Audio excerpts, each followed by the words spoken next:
Welcome back to the Minecraft survival world. I hope you're having a fantastic day. In the last episode, we had a very successful Nether Fortress raid and got out with just under 3 stacks of blaze rods.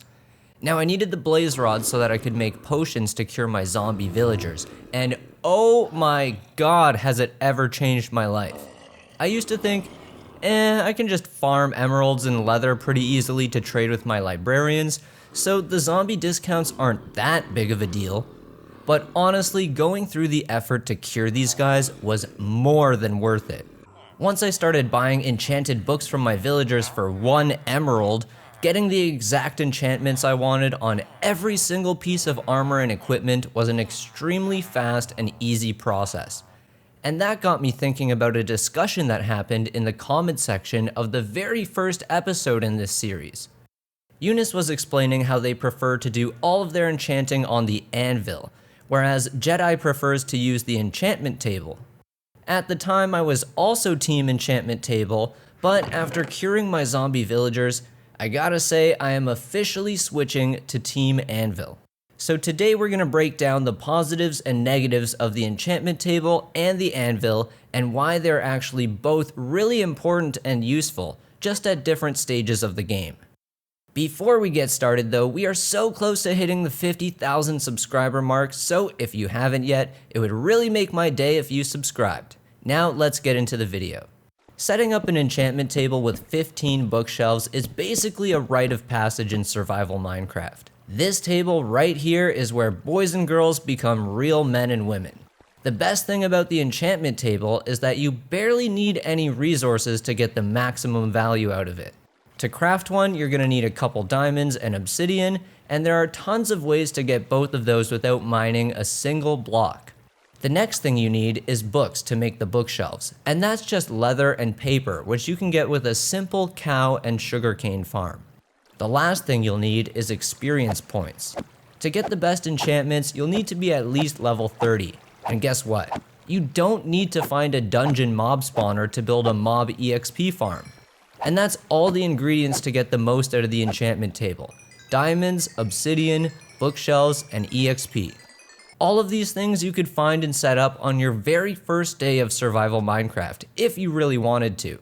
So that's what makes the enchantment table so great.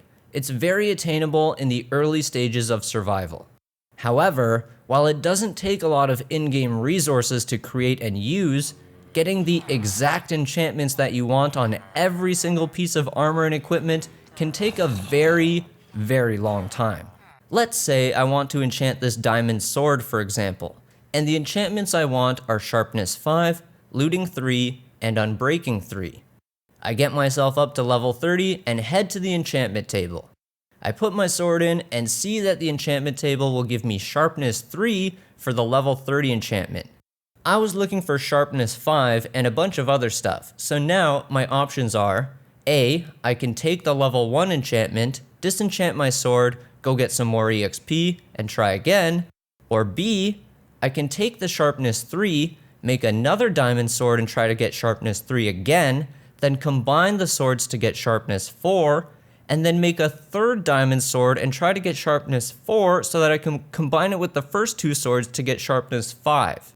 You can start to see how this process becomes super inefficient if you want to get the perfect enchantments on all of your stuff. Either you're going to be spending a lot of diamonds creating multiple pieces of gear and then combining their enchantments to get the one perfect piece of gear, or you're going to be spending a lot of time farming EXP so that you can try your luck again at the enchantment table casino. I did both of these things for many, many days, and let me tell you, it is not a fun experience. I was farming mobs, enchanting, disenchanting, farming mobs, and repeat. So what's the solution? How do you enchant all of your gear efficiently? Well, that's where the anvil comes in. Now, unlike the enchantment table, to get full value out of the anvil, it's going to take a lot of setup and resources.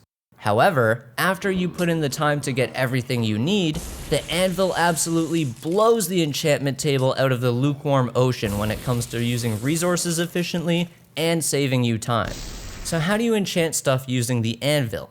The inefficient way would be what I mentioned in my diamond sword example. You can use the anvil to combine 2 enchanted items, and then you'll get 1 item with all the combined enchantments. However, you can also use the anvil to combine items with enchanted books. Remember how in the diamond sword example, I said that I wanted to enchant it with sharpness 5, looting 3, and unbreaking 3? Well, with the anvil, I can take this book that's enchanted with sharpness 5, and then combine it with this book that's enchanted with looting 3. Then I can take that new sharpness 5 looting 3 book and combine it with a book enchanted with unbreaking 3.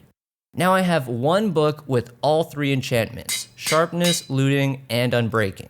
Now all I need to do is take my diamond sword and combine it with my enchanted book, and just like that, I have all the enchantments I wanted on my sword without wasting diamonds or wasting time disenchanting and re-enchanting.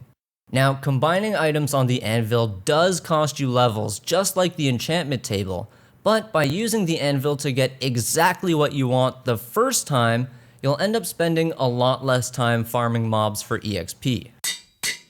But before you get all excited about joining Team Anvil, let me remind you of the part where I said it's going to take a lot of setup and resources. Now we've come full circle, right back to my lovely librarians here. To get enchanted books with the exact enchantments that you want, you're going to need to trade with villagers. If you want to learn how to make a super simple trading hall building like I have right here, I'll put a link to my video in the top right corner of the screen, or you can find a link in the video description below. Now usually the villagers will trade you enchanted books for a couple dozen emeralds and books. So if you want to avoid spending all of your time farming the resources to trade with these guys, you're going to want to turn them into zombie villagers and then cure them so that they give you the enchanted books for crazy low prices like you see here. To make the potions that cure the zombie villagers, you're going to have to go into the nether to find netherwort and blaze rods, which is exactly what we did in the previous episode, also linked in the top right corner and in the video description below. But I said it once and I'll say it again, creating a little trading building, turning the villagers into zombies, and then curing them is more than worth the time and effort that it takes. The discounts from curing them saves tons of time on farming the resources needed to trade, and then getting the exact enchanted books that you want saves tons of time and diamonds when it comes to enchanting all of the armor and equipment. Before, I would spend hours enchanting multiple diamond tools and then combining them to get the one that I wanted. But using villagers and the anvil is so much better in every single way.